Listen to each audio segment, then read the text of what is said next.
मात्र मुख्य लढत ही महायुतीचे उमेदवार सुहास बाबर विरुद्ध महाविकास आघाडीचे उमेदवार वैभव पाटील विरुद्ध अपक्ष उमेदवार राजेंद्र अण्णा देशमुख यांच्यातच तिरंगीत झाली आहे। चुरशीने 71.27% मतदान झाले आहे।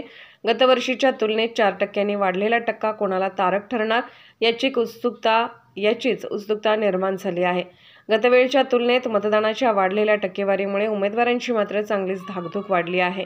खानापूर विधानसभा मतदारसंघात तब्बल 2,50,160 मतदारांनी मतदानाचा हक्क बजावला आहे।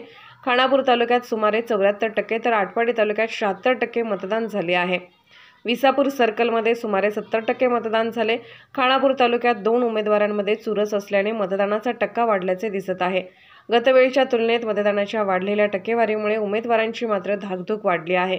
निवडणुकीच्या रिंगणात एकूण 14 उमेदवार उभे होते, मात्र मुख्य लढत ही तिरंगीत झाली आहे। खानापूर विधानसभा मतदारसंघातील महायुतीचे उमेदवार सुहास बाबर विरुद्ध महाविकास आघाडीचे उमेदवार वैभव पाटील विरुद्ध अपक्ष उमेदवार राजेंद्र अण्णा देशमुख यांच्यातच तिरंगी लढत जरी झाली असली तरी मतदारसंघाचे राजकारण हे पक्षापेक्षा व्यक्ती केंद्रित झाल्याचे दिसून येत आहे। महायुतीसाठी स्वर्गीय आमदार अनिलभाऊ बाबर तर महाविकास आघाडीसाठी माजी आमदार सदाशिवराव पाटील यांना मानणाऱ्या कार्यकर्त्यांनी पक्ष गट तट न पाहता काम केले। अशीच काहीशी परिस्थिती माजी आमदार राजेंद्र अण्णा देशमुख यांच्या बाबतीत कायम होते।